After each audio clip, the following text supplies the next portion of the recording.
Olá pessoal, tudo bem? Sejam bem-vindos a mais um webinar. Hoje nós estamos aqui com um assunto muito importante que são abordagens de dermocosméticos paliativos.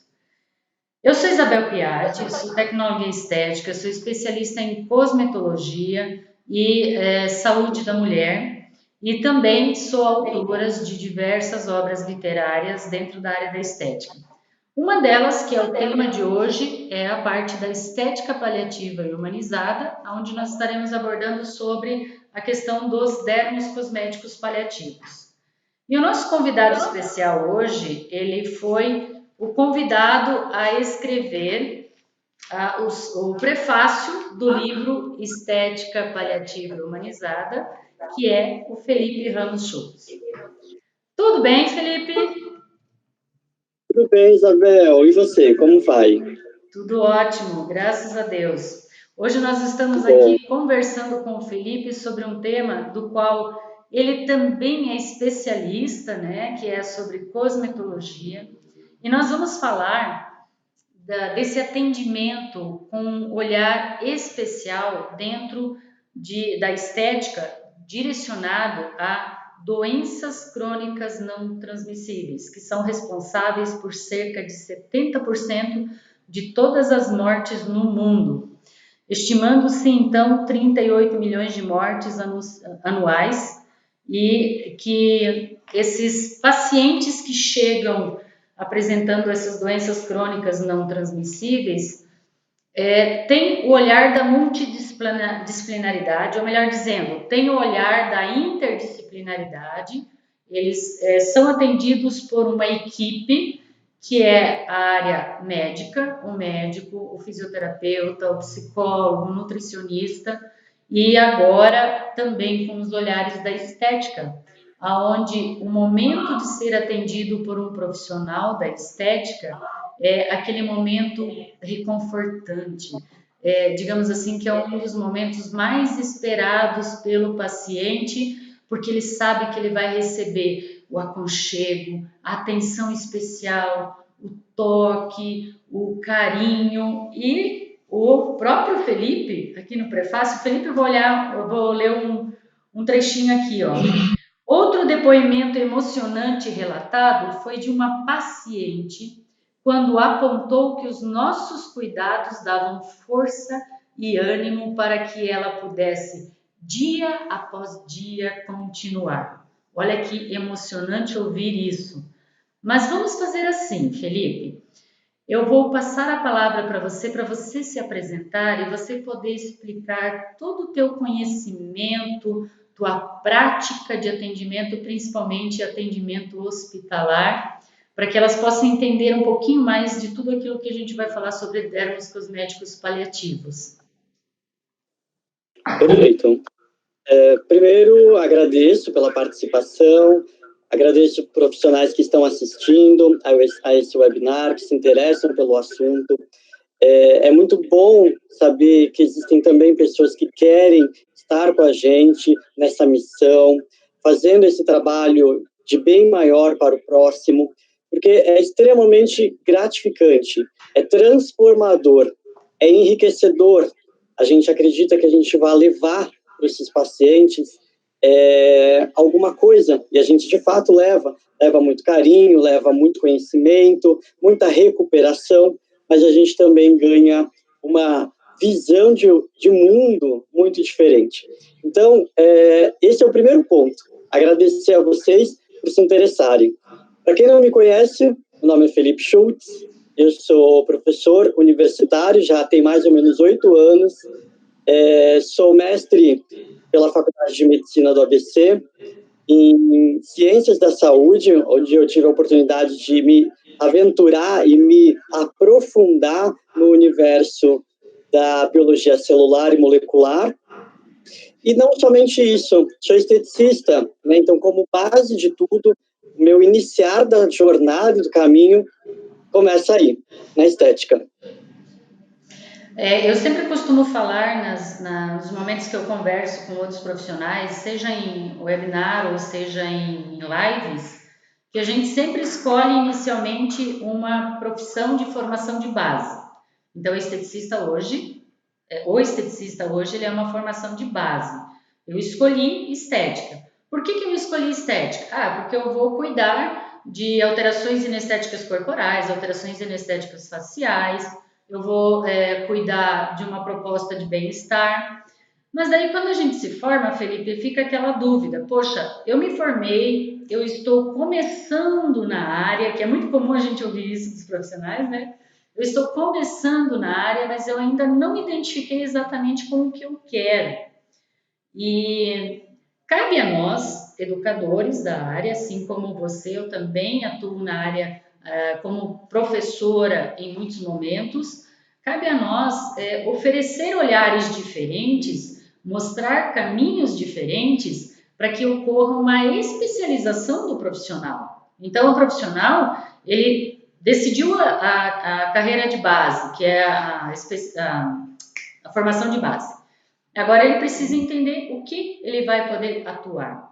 E é claro, a gente sempre vai ter que se identificar com a área primeiro de especialização, para depois saber que eu preciso ter uma busca de retorno financeiro. Então, dali você começa a pensar em coisas que te dão, digamos assim, menos concorrência na atuação do mercado, ok? Esse olhar, a estética humanizada, ele traz em vários momentos, ele traz em vários pontos. Ele começou com estética teen, ele começou com estética ele continuou com estética para gestante. Aí existe o CIA, onde eu coordeno os projetos, e esses projetos eles estão estendidos à comunidade com esses olhares. Cuidado de gestante, gestar saudável, cuidado de estética teen, a proposta de qualidade de vida ao adolescente. Aí surgiu a questão da humanização com o olhar da saúde, que incentivar as mulheres a se tocarem através de protocolos de estética de lifting de mama. E com isso, eu comecei a conhecer profissionais da área da estética que tinham um olhar específico para esses cuidados, que são conhecidos como paliativos, porém, eles também trazem todo esse olhar de integralidade, ser holístico e o contexto de interdisciplinaridade. Então, eu conheci, por exemplo, a Vanessa Monteiro, que daí eu convidei a ela para a gente escrever o livro junto, mas eu tive a oportunidade de conhecer o Felipe. E quando eu conheci o Felipe, parece que os corações bateram mais forte ainda, porque ele trazia um outro olhar. Ele não trazia somente o olhar clínico. Eu me identifiquei muito com o Felipe porque ele trazia um olhar da área de pensar adequadamente em como cuidar dessa pele, né? Como que eu posso proporcionar um reforço para essa pele? Porque, Felipe, doenças crônicas não transmissíveis necessitam de tratamentos extremos, né? E esses tratamentos extremos refletem no maior órgão do corpo humano, que é a pele, e traz essas dificuldades, principalmente quando a pessoa não está preparada, com o tecido epitelial preparado. E o Felipe começou a me pontuar várias situações da Cosmeto, né, Felipe? Então, eu vou novamente passar a palavra para o Felipe, porque daí ele vai contextualizar o quão a cosmetologia é importante para essas alterações. E foi aí que eu me apaixonei mais ainda pelo Felipe. Realmente, Isabel, a gente teve essa conexão nesse primeiro momento. Para quem não sabe, eu sempre fui um grande admirador da Isabel. Desde lá do início da minha jornada, eu já olhava e via esse comprometimento, da qual eu sempre me familiarizei, que é uma cosmética mais natural, uma cosmética sem danos.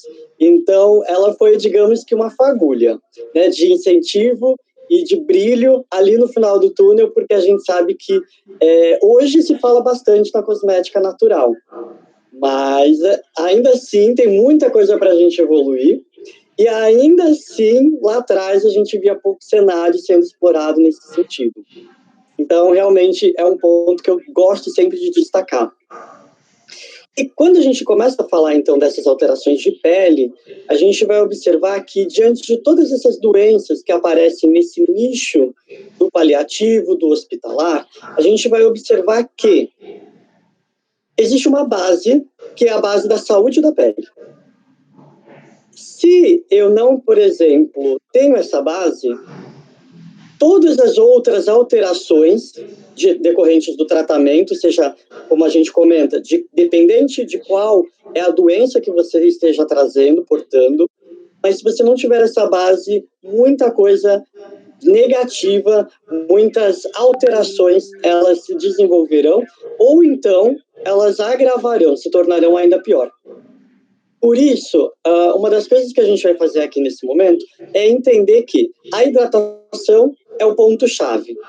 Só que quando a gente fala na hidratação, a gente costuma pensar, bom, é só repor um hidratante, então, quanto mais hidratante, melhor. Mas o que é quanto mais hidratante, melhor? O que significa essa questão? E, afinal de contas, que tipo de alteração a gente vai ter? Então, a gente vai observar que a xerose é a nossa primeira alteração. Essa alteração, que é decorrente de um intenso processo de desidratação, a gente vai agora entender o que é, afinal de contas, desidratar. Esse desidratar é a falta de água, esse desidratar é a falta de óleo. Ele é um conjunto dos dois, de ambos.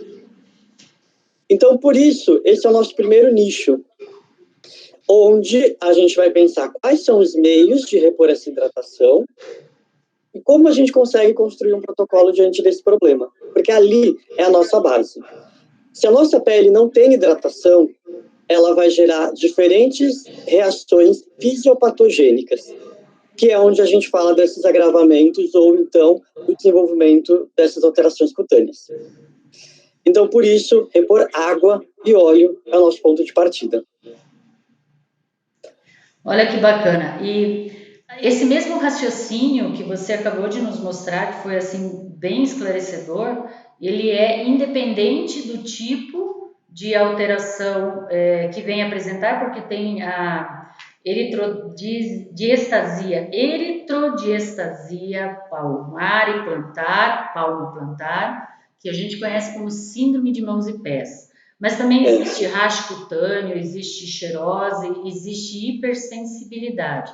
Então, se segue o mesmo tipo de raciocínio, né, Felipe? Ok. E quando eu penso... Então, a gente vai observar. Pode falar. Perdão. Pode falar. Perdão, Isabel. Quando a gente, então, começa a falar dessas alterações, então, veja, o racho cutâneo, ele é um processo inflamatório. Esse processo inflamatório, essa alteração imunológica, ela vai ser agravada ou ela vai ter maior propensão a ser desenvolvida por conta da desidratação. Porque a pele, a gente conhece como um órgão, especialmente a epiderme, como um órgão de renovação, um órgão de proteção mecânica, um órgão de proteção contra micro-organismos e outros agentes estranhos que podem tentar invadir esse tecido. Então, a gente conhece isso na nossa formação. Só que isso, gente, é muito superficial. A partir de agora, a gente vai precisar entrar mais aprofundadamente para que a gente consiga fazer o melhor para o nosso paciente.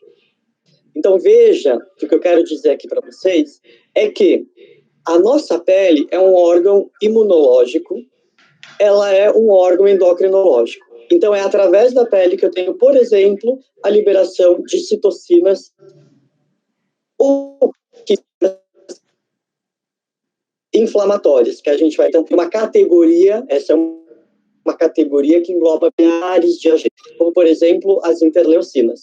A interleucina do tipo 1, por exemplo, é a primeira a ser propagada dentro do nosso tecido. E aí, consequentemente, essa propagação dentro do tecido vai fazer com que qualquer processo inflamatório que venha a surgir, ele se torne descontrolado, porque a partir dessa comunicação que acontece no queratinócito, então veja, o queratinócito é a célula que libera esse agente ele vai lá para a derme e ali ele começa a mediar todo um processo inflamatório onde ativa macrófagos, fibroblastos e aí a gente vai conhecer o cenário da inflamação.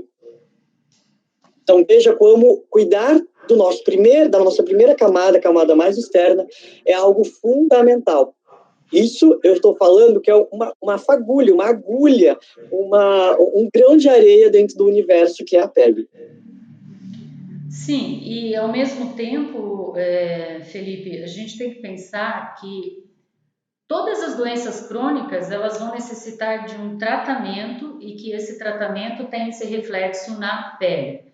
Porém, ao Uhum. mesmo tempo, nós temos que pensar que às vezes, antes mesmo da doença crônica, já está tendo uma falha nesse tecido e que isso compromete mais ainda as reações que a pele vem a sofrer devido aos tratamentos dessa doença crônica. Então, quando se fala em doença crônica, gente, nós vamos imaginar tudo aquilo que o processo inflamatório do nosso corpo pode desencadear como uma doença. Então, ali cita-se câncer, cita diabéticos, pessoas transplantadas ou hemodiálise. E, gente, essas doenças crônicas, elas não têm uma faixa etária para acontecer.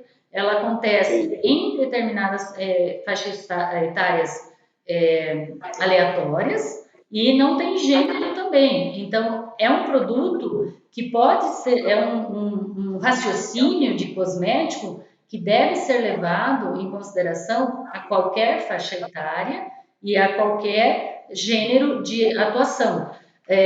As doenças crônicas recentes, por exemplo, quando eu digo recente, eu digo de poucas décadas para cá, como a própria AIDS, hoje a gente tem muitos na maturidade, a demência, todas essas, elas são olhadas como doenças crônicas. E todas elas, gente, eu faço citação no capítulo sobre doenças crônicas, então não se olha somente para uma estética na oncologia, não. Se olha no contexto da necessidade de uma pessoa que está passando por uma doença e que precisa do carinho, do toque, do aconchego que o profissional vai dar, mas que precisa de uma ligação. O que seria essa ligação? A ligação do toque é você ter um cosmético adequado. E diz para mim, qual é a estrutura da membrana celular? Precisa-se de ativos, de matérias-primas que tenham semelhança a essa estrutura. Por exemplo, vou passar a palavra novamente para o Felipe, para ele poder destacar essas necessidades, principalmente quando fala em matéria-prima. Quando fala em produto com óleo mineral, o que ele faz, o óleo mineral? O que faz o óleo vegetal? Qual é a grande diferença de produto cosmético com óleo mineral e com óleo vegetal nesse momento de fortalecer esse tecido?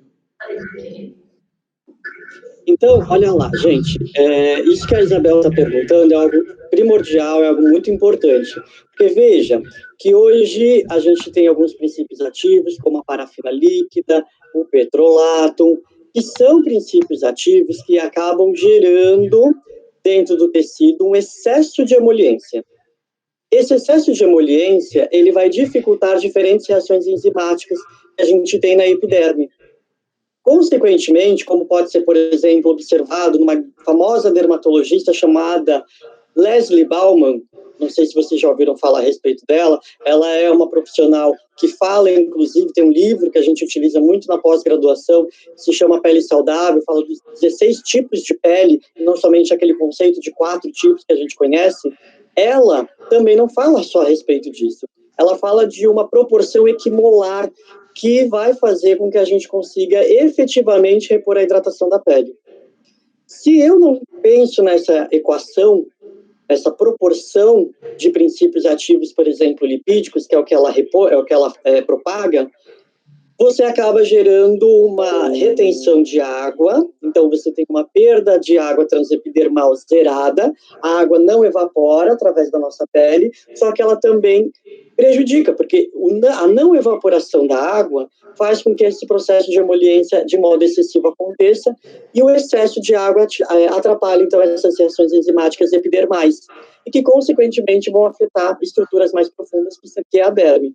Então, mesmo que a gente fale a respeito desses princípios ativos oclusivos, que não tem nenhuma afinidade com a pele, como o caso da parafina e do petrolato, a gente tem uma grande dificuldade, porque eles não entram, ok? Então, a gente pode pensar de maneira superficial que eles não farão mal. Só que, por outro lado, eles fazem mal, sim, porque eles atrapalham a fisiologia natural da nossa pele.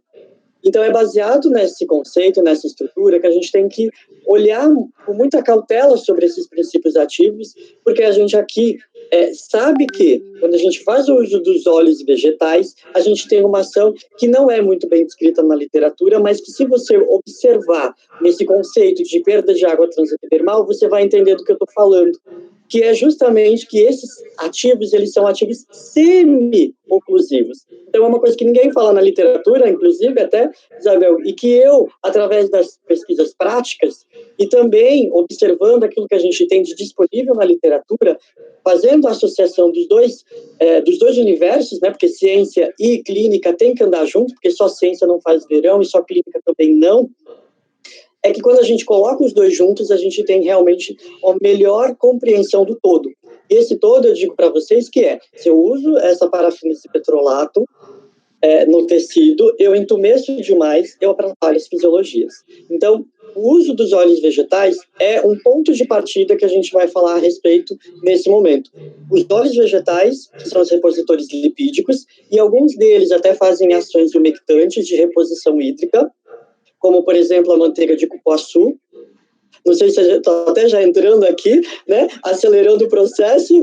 Então, assim, saiba que se a gente pega essa manteiga de cupuaçu, a gente vê que 1 quilo dela corresponde ao poder de retenção de 4 quilos dessa matéria-prima.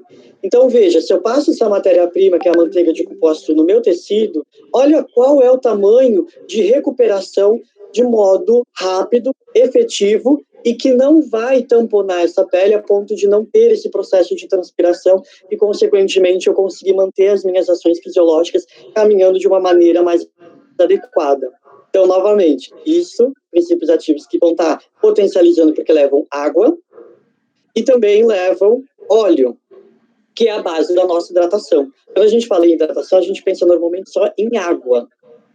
Mas repor óleo é muito importante. Independente se esse paciente ele teve uma reação, porque aí, como nós estamos falando em doenças crônicas em geral, ele pode ter uma reação de uma hiperoleosidade.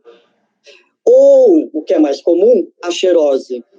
Mas saiba que esses dois universos, eles são possíveis de serem recuperados, controlados, equilibrados através de princípios ativos oleosos, como as manteigas, como eu cito. Só que agora, o ponto-chave que a gente vai ter que ter uma preocupação e uma atenção é que manteiga nós estamos falando, que tipo de ativo gorduroso nós estamos falando. Porque cada gordura é uma gordura. E aí, consequentemente, se eu uso errado, eu também posso prejudicar. Não é porque é natural que vai ser, assim, uma panaceia que vai servir para todo mundo. Exato.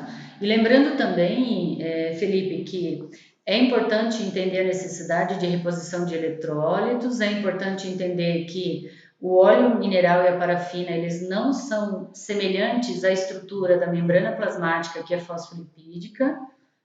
Os óleos vegetais têm os fosfolipídios, e a própria proteção da barreira cutânea, o manto hidrolipídico, ele é hidrolipídico, então o óleo mineral não vai ter nada para entregar para a pele. A parafina, a vaselina também não terão nada para entregar para a pele.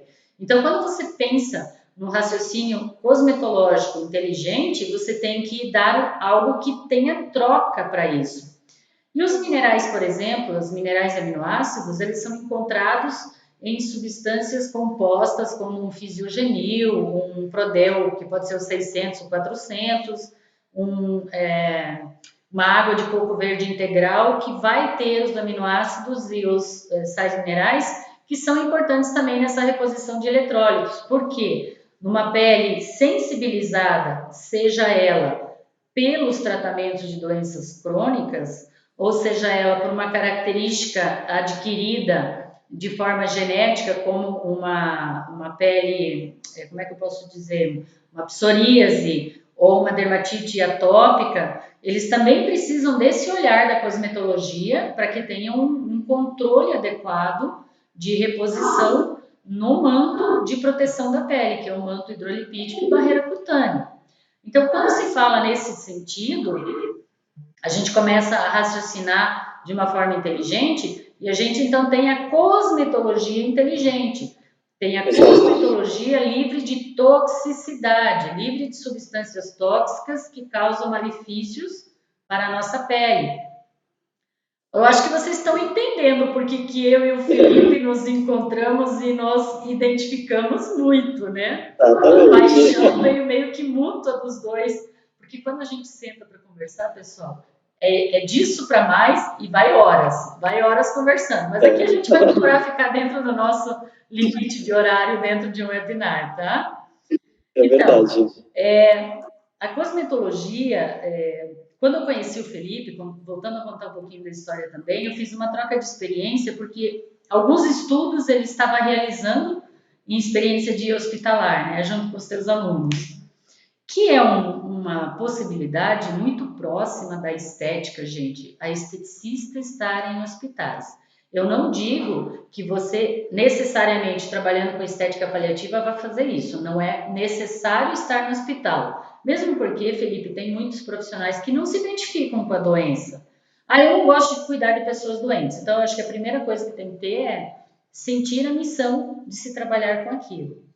E Exato. segundo, é você se especializar naquilo para você ter segurança no atendimento, tá? E aí, em seguida, encontrar bons parceiros na interdisciplinaridade, que seria o próprio médico, seja ele o gineco-obstetra para gestante, seja ele o médico dermatologista para a estética teens, no caso das doenças crônicas, o médico que está cuidando daquela doença, né, que pode ser o câncer, pode ser o diabético, e fazer essa parceria de interdisciplinaridade para poder fazer esse atendimento.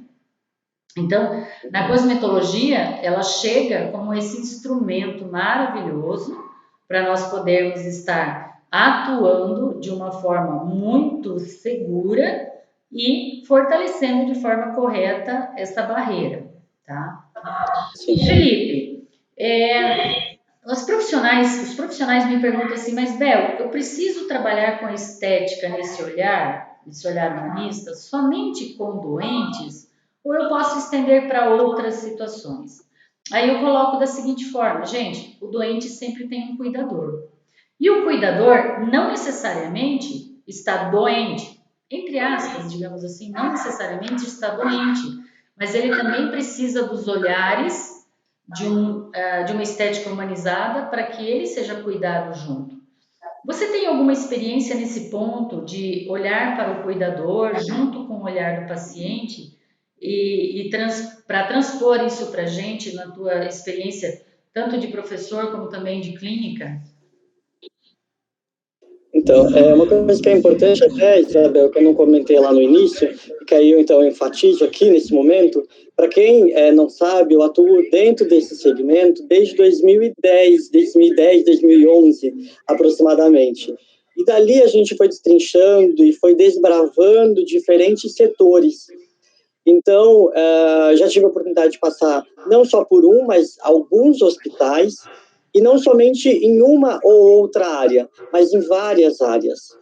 Então, a gente já teve a experiência de trabalhar com pacientes da oncologia, da hemodiálise, pacientes da clínica cirúrgica, pacientes também do setor, não sei se eu falei da hemodiálise, no setor a gente também já teve na maternidade, que não é bem o público paliativo, mas é um público hospitalar, ou seja, existe todo um universo. Os queimados, que foi o início de tudo, também Queimado. é um outro nicho que eu não posso deixar de falar, que eu levo dentro do meu coração com muito carinho. Então, cada um tem a sua particularidade, cada um tem a sua especificidade, cada um tem as suas aflições, tanto o paciente quanto também o acompanhante. Então, veja que a gente tem um olhar atencioso para cada um deles, mas, no geral, a gente também olha para esse cuidador buscando ouvi-lo, primeiramente, e buscando levar especialmente ferramentas que levem uma ação ansiolítica para controle daquele estresse. A gente sabe que é muito delicado a gente entrar na vida muitas vezes dessas pessoas, é muito delicado saber o que falar ou como agir, porque cada um tem a visão de um mundo de uma maneira diferente. Então, como forma geral, que talvez eu possa comunicar a todos nesse momento, porque a gente sabe que, assim, talvez você não sinta esse chamado para essa missão, para emergir dentro desse universo, mas, assim, paciente, acontece muitas vezes, é muito comum, eu já recebi vários profissionais e alunos que falam, professor, eu estou com um paciente que tem câncer. E ali você vai dizer, bom, eu não vou te atender? Então, assim, a gente não tem uma distinção de quem a gente atende e quem não a gente atende o ser humano, a gente busca o bem-estar de todos. Então, assim, minimamente eu tenho que me informar, minimamente eu tenho que saber quais são as minhas limitações e as minhas possibilidades. Porque todo mundo é uma pessoa que pode bater na sua porta a qualquer momento, que pode te pedir uma ajuda. E acredito que muitos que estão aqui não podem só pensar na pele, no equipamento. A gente tem que saber também do cosmético, aprofundadamente. A gente também tem que saber de todas as outras características, de todas as outras variáveis que vão compor aquele ser, que a gente diz, então, do ser holístico, que é sobre a visão que a Organização Mundial da Saúde nos passa, uma visão integral do ser. Então, a gente tem essa missão do bem-estar, quem escolhe a estética, independente de qual segmento está, mas do comprometimento com a vida, o comprometimento com a qualidade de vida e com a saúde. Então, voltamos lá no ponto de partida, no início. Quando a gente começa a falar a respeito de o que a gente pode fazer para esses cuidadores, primeiro de tudo, eu não posso deixar de comentar sobre os óleos essenciais que são os meus queridos. E o uso desses óleos essenciais com a compreensão do toque, o toque como ferramenta de humanização, as manobras de acolhimento que vão ser ali não só dispendidas para o paciente, mas também para o cuidador, é um ponto de partida. Quando a gente fala dos óleos essenciais, por exemplo, a gente pode falar do óleo de bergamota, que é um óleo essencial que não ceda, porque às vezes o paciente ou o acompanhante precisa estar acordado, precisa estar prestando atenção. Então, às vezes, a lavanda não vai ser a melhor opção, porque a lavanda, todo mundo sabe, que dá uma vontade da gente deitar, dormir, descansar, especialmente se você está usando já em alguma frequência. Então, você, às vezes, atende pacientes e você está sempre usando lavanda. Lembre-se que o óleo essencial ele permanece de 48 a 72 horas na tua corrente sanguínea e para entrar na corrente sanguínea basta 20 minutos do processo inalatório. Então, é muito sério o que a gente está falando aqui. E por isso o óleo essencial ele tem que ser usado de maneira correta, nas concentrações adequadas e que aí vão gerar uma ação ansiolítica, mas não sedante. Falei da bergamota, aqui foi uma das opções, e aí a gente vai falar desse toque, que aí a gente vai pensar no toque, seja um toque integral, quando a gente pode pôr esse acompanhante na nossa maca também, ou a gente vai falar do toque minimamente em um procedimento nas mãos, nos pés, às vezes só da gente falar com o paciente, falar com o acompanhante, e a gente observar pela linguagem não verbal, que é a linguagem corporal, ele vai dando sinais de que a gente pode pegar na mão desse paciente, a gente pode, naquele momento que a gente conversa, tá fazendo uma manobra de massagem sem nada, sem óleo, sem creme, sem absolutamente nada. Mas é uma forma da gente despender para início. Às vezes até chegar por trás do cuidador e fazer uma massagem no trapézio, uma massagem nas costas, né? Pedir permissão, posso fazer uma massagem em você? E pedir essa permissão e tocar ela, mesmo que não seja pele com pele, o toque ele transmite o calor mesmo por cima do tecido. E mesmo porque, Felipe, lembrando nessas tuas colocações maravilhosas, que o cuidador ele passa por muitos níveis de estresse junto ao paciente. E o cortisol elevado, ele é desencadeador de marcadores de inflamação tremendas, né? Todas as interleucinas são desencadeadas pelo cortisol. Então, mesmo a pessoa que não está doente, que é o cuidador, ela entra por processos de envelhecimento acelerado da pele. Então, eu posso estender essa proposta de cuidando de um cuidador nesse sentido, de cuidar da pele, de hidratar, porque uma pele hidratada é menos envelhecida. Então, o olhar para o cuidador também tem que ser nesse olhar de nível de estresse e associar tanto a cosmetologia segura como os óleos essenciais para esse equilíbrio de nível de estresse. Assim, se há uma qualidade de vida. Existe a beleza além da beleza. Né? E um outro ponto, inclusive, Isabel, muito bonita essa sua frase, porque é realmente isso que a gente prega com muita força, é a nova estética, a nova forma de ver a estética, uma coisa que a gente tenta levar não só para os profissionais, mas para os nossos cidadãos, né, que tem uma visão, às vezes, de que estética é algo ainda muito só beleza, né? Isso ainda é algo que a gente ainda tem uma grande missão de fazer com que todos nós que estejamos trabalhando desse segmento, a gente consiga conscientizar o outro. E um ponto importante que eu gosto de chamar a atenção, que é o toque como ferramenta de identificação. O que eu quero dizer com isso? Quando a gente começa a falar nesse processo de estresse, especialmente quando a gente fala do cuidador que se dedica, ele se debruça muitas vezes e ele se anula. Ele esquece da percepção do ele, né, do eu, no caso. Então, essa perda de percepção, porque eu estou olhando somente para o paciente, eu estou me solidarizando com aquela dor, eu estou preocupado, porque até como é uma coisa subjetiva, a dor, então eu sofro mais ainda, porque eu não sei o que ele está sentindo, o que ela está sentindo, que dor que ela, né, como que é essa dor? Nossa, é muito ruim sentir dor. Então eu fico imaginando mil coisas na minha mente. Então é nesse momento que a gente, ao tocar nesse acompanhante, nesse cuidador, a gente está dizendo, ei, perceba-se, olhe também para si. Agora serão 2 minutinhos, 5 minutinhos, mas serão para você, para que você se perceba, para que você se cuide, para que você receba também um momento de carinho, de acalento, de tranquilização, para que através desse cuidado, você seja a fortaleza, você seja a energia, você seja reanimado para que então você possa continuar com essa missão que ali está presente na tua vida. Então esse é um ponto que eu sempre comento, especialmente quando a gente fala se esse acompanhante ele tiver ou ele acabar desenvolvendo a chamada psicodermatose, que é uma característica de problemas de pele devido à psicossomática, como uma alopecia areata, como uma psoríase, caso já exista uma herança genética, um vitiligo, e uma dermatite atópica, ou até mesmo quando a gente observa que esse paciente, né, esse acompanhante, a gente olha aqui no braço, olha no pescoço, está marcado a corrente, está marcado o brinco, ele comenta que ele está se coçando, ou você, enquanto conversa com ele, ele percebe que está se coçando. Isso é sinal de alto índice de histamina sendo circulada pelo corpo, porque às vezes é um estresse físico, como noites mal dormidas, ou alimentação inadequada, porque às vezes não tem nem tempo para fazer esse cuidado, né, de si, de uma boa alimentação, ou quando a gente fala desse estresse a nível mental, a nível emocional.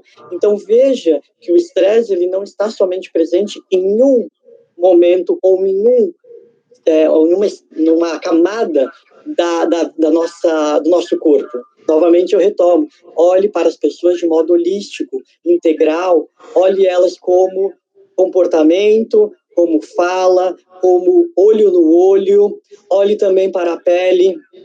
Nós, como profissionais, à medida que a gente vai se desenvolvendo, a gente vai criando esse processo que eu não posso deixar de dizer que é um processo de humanização. O humanizar, ele está nos detalhes. Exatamente. Dentro do livro, pessoal, eu escrevi aqui o capítulo Excelência no Atendimento para esteticista paliativista e humanizado. Então, esse capítulo eu estou abordando exatamente essas propostas de bem-estar que pode estar sendo envolvidas no paciente, no cuidador, tá? Que ali tem essa possibilidade. Sem contar outros capítulos também, que é a cosmetologia ideal, também tem a parte do laser de baixa potência, tem nutrição, tem hipnose, tem psicologia. Então, envolve realmente. Eu trago prontuários estéticos aqui dentro do livro, que foi um prontuário que foi desenvolvido para ser um norte do profissional de estética, para ele poder entender o que ele tem que perceber nos pacientes, não que ele seja o prontuário para se seguir à risca. Por quê? Porque isso a gente fez no desenvolvimento do projeto da Bem Viver na Oncologia aqui no CIA, e a gente percebeu que o profissional que vai começar a atuar nessa área, ele precisa ter um norte, o que perceber na pele, o que perceber na fisionomia, que é a comunicação não verbal, né? Para que você possa ter um norte de atendimento. Então, os cosméticos, os dermocosméticos paliativos, em cima de tudo isso que nós estamos colocando aqui, é uma cosmetologia inteligente e que ela... Eu vou até ser meio ousada em falar isso agora, Felipe, mas acho que você vai concordar comigo. Os dermocosméticos paliativos, além de eles serem inteligentes, cosmetologia inteligente, eles meio que são cosméticos que têm essa sensibilidade de sentir ou repor o que a pele dessa pessoa está precisando naquele momento. Porque a cosmetologia inteligente, gente, ela estuda a doença, desculpa, não é estuda a doença também, mas estuda as reações que o tratamento da doença provocam, como, por exemplo, uma eritrodierestesia palmoplantar, que agora eu falei direitinho, que são exatamente mãos e pés. Então, você tem que entender por que tem que ter uma substância ativa que provoca um refrescamento no local. Por que tem que ter uma manteiga especial? Por que tem que ter um repositor de eletrólitos? Por que eu preciso ter um ativo cosmético que mantenha a hidratação na pele? Eu não estou falando de ureia, não. Ureia é uma coisa ultrapassada. Eu estou falando de substâncias que são oriundas de vegetais, que têm, às vezes, até certificação orgânica e que trazem esse apelo de alto poder de hidratação e efeito long last, que é longa duração de hidratação. E tudo isso é importante porque as peles sensibilizadas, ou até mesmo aquelas psicossomáticas, né, elas precisam desse tratamento, desse cuidado. E olha só, eu vou ler mais um pedacinho. O que aconteceu com o som aqui? Eu vou ler mais um pedacinho do livro, do prefácio que o Felipe escreveu para o nosso livro, que é Esperança, Fé, Amor, Alegria, Saúde, Qualidade de Vida, Bem-estar, Autoimagem, Autoestima, Superação, Transformação e Viver. São algumas das palavras que giram em torno da essência e dos princípios básicos dos cuidados paliativos e de um serviço humanizado na saúde. Exatamente. E nisso, até eu comento, Isabel, para que faça um convite, na verdade, né? Esse comentário é mais um convite que eu faço para as pessoas, para que elas parem e reflitam a respeito sobre o significado de cada uma dessas palavras. Qual é o significado de cada um desses valores? O quanto eles estão manifestados hoje no nosso dia a dia, para que então a gente consiga cada dia mais ampliar. Saiba que quando você se emerge dentro desse cenário paliativo, hospitalar, todas essas palavras, elas se ressignificando, elas vão sendo compreendidas de uma outra forma. A nossa visão, ela amplia. Portanto, é um convite que eu faço. Escute atentamente, anote e comece a pensar a respeito dessas palavras e o quanto elas estão inseridas na tua vida no dia a dia. Eu quero agradecer aqui o Felipe por essa participação fantástica junto a esse webinar especial, Dermos Cosméticos Paliativos, que só o papo que eu tive aqui com ele já me deu ideia de outros temas para eu convidar ele para outros momentos do webinar, mas que com certeza esse momento agregou muito para o nosso autoconhecimento dentro da nossa escolha de profissão de base, estética, e o que eu vou fazer na especialização. Com certeza esse nosso bate-papo trouxe um olhar para que vocês pudessem sentir se é ou não uma das áreas que você quer atuar na área da estética humanizada, tá bom? Eu agradeço a presença de todos vocês. Felipe, quer acrescentar mais alguma coisa? Não, somente isso. Experimente. Por mais que você talvez não vá sentir o chamado, mas busque conhecer, nem que seja como observador, acompanhe. Eu tenho certeza que vai ser um momento único um momento que vai te deixar ali com uma fagulha de transformação.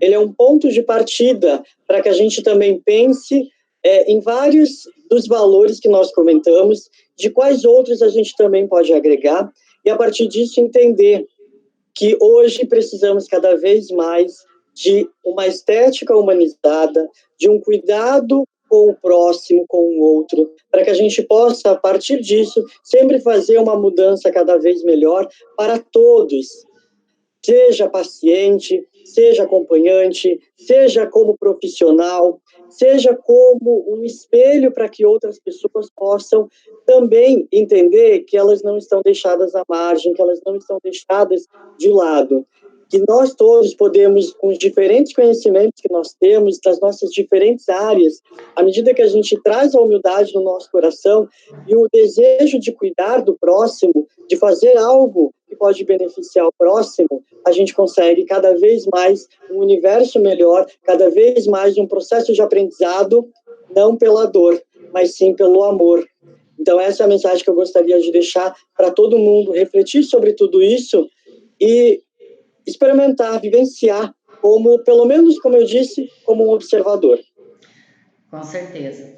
Então, eu deixo o convite aqui para vocês assistirem outros webinars, tá? Se vocês tiverem interesse em conhecer os cosméticos que eu assinei, que é a linha Reviver, os dermos cosméticos paliativos, também você encontra facilmente os links, ok? E para encerrar, juntamente com o que o Felipe falou, ele falou que quando a gente cuida do outro, o universo reflete, né? Tem uma frase que fala sobre isso. Quando você cuida do outro, o universo cuida de você, né? Então a gente deixa esse convite aí para vocês e nós nos encontramos em outros momentos. Meu muito obrigada pela participação, pela sua participação conosco nesse webinar e muito obrigado ao Felipe por essa participação extraordinária também. Eu é que agradeço, Isabel, agradeço a todos que assistiram, espero que possa ter mudado a forma de que cada um esteja vendo, ou que pelo menos instigue a ver de uma outra forma. Eu fico à disposição para que nós possamos conversar em outros momentos, para que vocês também estejam abertos a me trazerem perguntas e que a gente possa cada vez mais unir em parceria o nosso trabalho, para que a gente possa fazer sempre o melhor para o ser humano. Gratidão mais uma vez. E nos vemos em breve, acredito eu. Nos veremos. Tchau, tchau, pessoal.